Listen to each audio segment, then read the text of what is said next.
Pada video sebelumnya, saya telah menjelaskan bagaimana melakukan visualisasi data menggunakan menu Project Map. Kali ini saya akan berusaha menjelaskan bagaimana melakukan visualisasi data menggunakan fitur Concept Map. Ya, apa bedanya sama Project Map? Nah, tapi perlu dicatat ya bahwa cara saya menggunakan NVivo itu bisa jadi berbeda dengan orang lain. Jadi bisa jadi ini bukan cara yang paling tepat. Ya, saya hanya berbagi bagaimana saya menggunakan NVivo untuk visualisasi data. Jadi syarat dari Concept Map itu berbeda dari Project Map. Kalau Project Map kemarin ada syarat-syarat ya supaya si visualisasi datanya itu beneran bisa muncul secara otomatis. Nah, tapi kalau kita menggunakan Concept Map, itu syaratnya hanya sudah melakukan coding dengan baik. Jadi udah banyak data yang di-coding sehingga kita bisa pakai Concept Map-nya, kita bisa manfaatkan menu Concept Map-nya. Nah, ini kalau dilihat dari pekerjaan saya ya, agroekologi ini sudah banyak di coding, sudah ada 157 references. Artinya kita bisa coba bikin Concept Map dari data yang sudah di coding.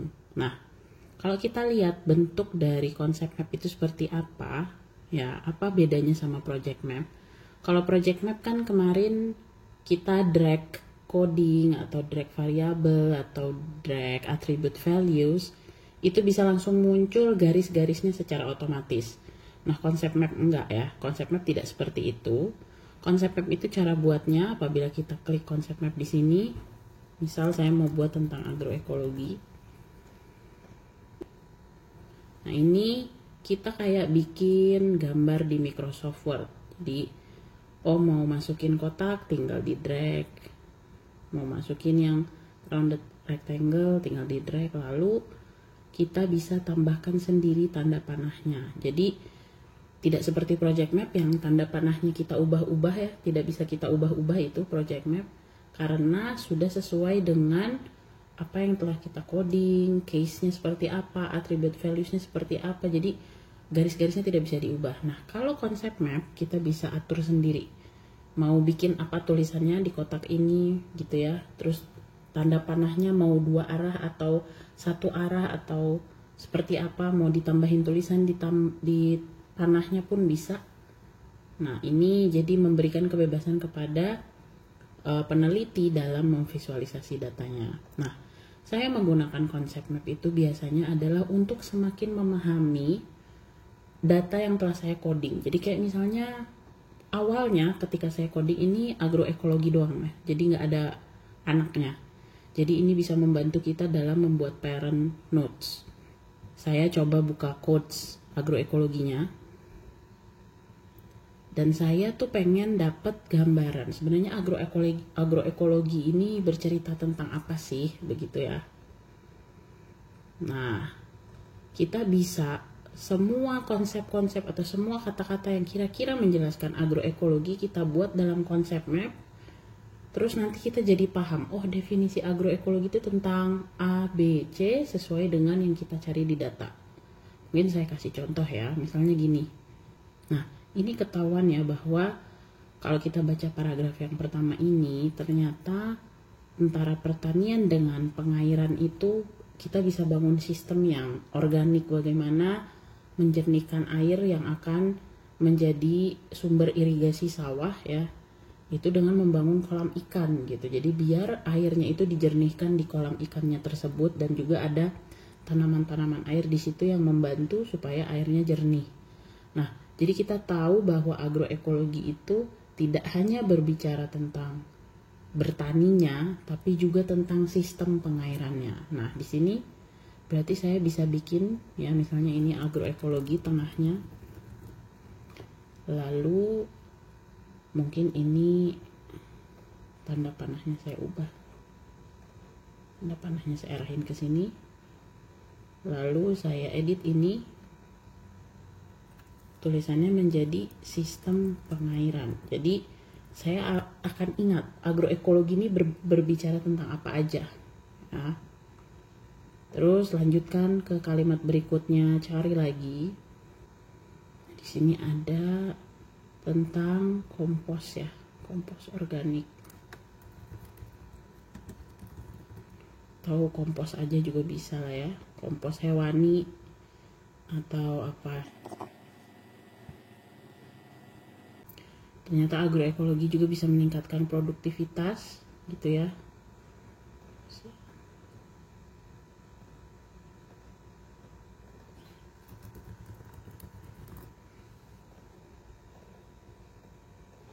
Bisa seperti ini. Lalu kita cari lagi. Terus saja, oh ini bisa. Produktivitas itu juga jadi berhubungan dengan keuntungan kan, ekonomi, kesejahteraan petani misalnya.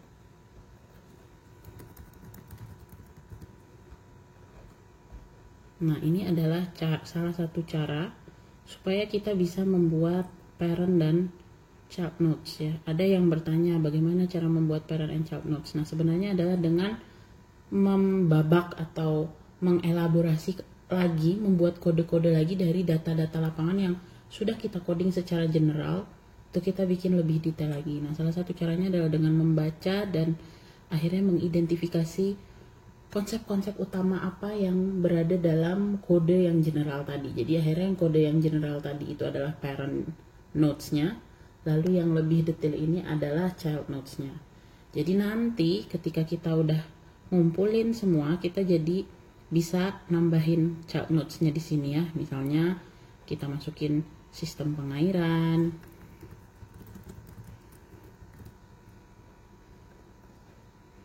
seperti itu ya. Jadi nanti kata-kata yang berhubungan dengan sistem pengairannya jangan lupa langsung di coding ya.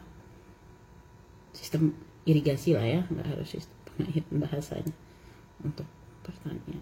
Nah, seperti itu. Ini tahap apa ya, membuat parent dan child notes ini dengan bantuan konsep map itu sangat berguna ketika kita mau berdiskusi misalnya dengan teman-teman peneliti atau dengan dosen pembimbing untuk cross check apakah benar saya mengambil kesimpulan tentang konsep ini ya. Terus misalnya kita mau ngejelasin apalah, contoh yang lain misalnya dampak psikologis school from home misalnya sebegitu ya terhadap orang tua. Nah, kita pengen tahu apa aja dampak-dampaknya, ingin kita identifikasi, kita pengen bikin tipologi begitu. Nah, berarti kita harus identifikasi satu-satu. Ketika ngomongin coding dampak, gak mungkin kan parentsnya hanya dampak saja lalu tidak ada child notes-nya. Justru kita harus nemu child notes-nya, karena disitulah kita bercerita, disitulah penelitian kualitatif mulai berkembang. Ini saya juga ada contoh lain ya, saya bikin seperti ini. Jadi kalau tadi yang tahap pertama itu saya lebih kayak menjelaskan definisi konsep atau jenis-jenis dalam suatu konsep atau tipologi dari suatu konsep. Nah, ini bisa menjelaskan hubungan sebab akibat gitu ya. Jadi dari data ya saya menemukan bahwa agroekologi apabila dijual secara mandiri ya, harga ditentukan oleh petani gitu maksudnya. Nah, itu berhubungan dengan produktivitas ya.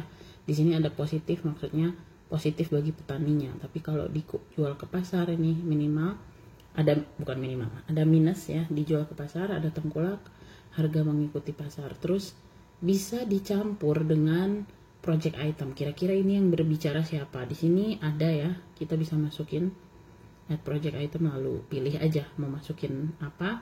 Tapi tanda panahnya harus ditambah sendiri. Nah, cara menulis seperti ini tinggal diklik saja langsung di panahnya ya. Klik 2 kali jadi kalian bisa nulis di panahnya seperti itu. Nah, lalu apabila ingin merubah warna juga bisa ya seperti ini. Nah, ini kayak di Word aja lah, pilih fillnya ya. Lalu ini garisnya pun bisa diedit warnanya.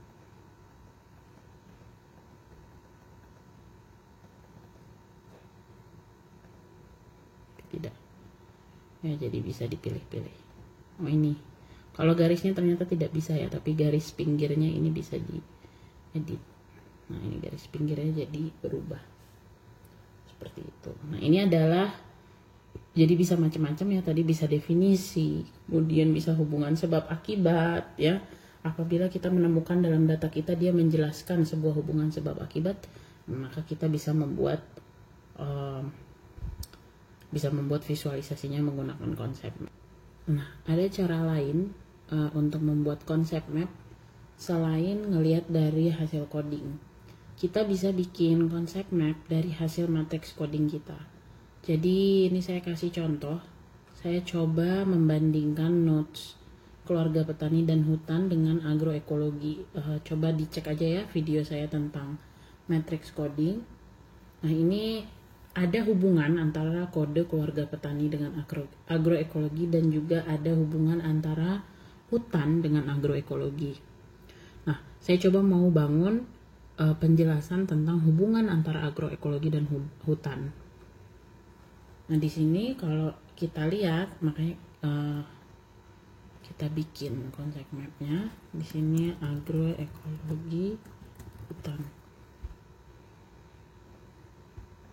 Saya bikin lagi ya, yang paling utamanya ini ada agroekologi, lalu di sini ada hutan. Bagaimana hubungan antara keduanya, gitu ya. Nah, kita lihat dari hasil coding kita tentang agroekologi dan hutan. Di sini dijelasin bahwa walaupun kita hidup di hutan, kita tetap bisa bertani dengan agroekologi ya. Jadi tetap menyelamatkan hutan, tapi petani juga tetap bisa untung ketika mereka bertanam ya di kebun gitu loh. Penjelasan berikutnya adalah nggak bisa ditanamin tanaman keras aja, harus ada jenis tanaman lainnya, ada palawijanya begitu ya.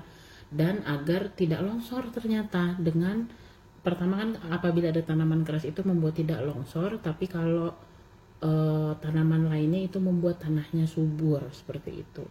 Nah, ini artinya di sini agroekologi itu dapat diaplikasikan di hutan.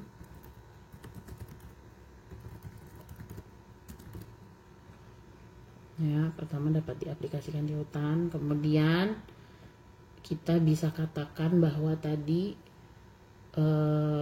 bisa menyelamatkan, agroekologi dapat tetap menyelamatkan hutan, jadi tidak harus ditebang ya hutannya demi pertanian. Gitu ya, perbesar aja. Lalu bisa ditanami macam-macam untuk subur ya, bisa di polikultur, bisa polikultur untuk kesuburan tanah. Nah, jadi kita tahu bagaimana agroekologi itu dapat hidup bersama dengan hutan ya, bahwa dia bukan sebuah konsep yang berlawanan seperti itu ya. Ini bisa kita buat seperti ini. Nah, jadi kita akan semakin yakin ya, atau semakin terinternalisasi lah ya data-data kita nih dalam otak kita dengan adanya bantuan visualisasi seperti ini. Ini adalah contoh-contoh atau langkah-langkah yang saya gunakan untuk semakin memahami data saya, untuk semakin dalam mengenal ya data penelitian. Lalu ada sarana bagi kita untuk berdiskusi dengan dosen pembimbing atau teman-teman penelitian lain ketika ada visualisasinya. Kadang kita kalau ngomong aja terus lalu jadi seperti apa nih kesimpulannya, seperti itu. Nah, ini seenggaknya bisa membantu kita untuk bisa lebih fokus ya dalam membicarakan penelitian. Nah, ini gambar-gambar ini dia akan langsung secara otomatis disimpan oleh NVivo itu di dalam folder maps. Kemudian ini juga bisa langsung diekspor menjadi JPEG ya, klik kanan aja langsung di save dalam bentuk JPEG. Semoga video saya kali ini bermanfaat. Terima kasih.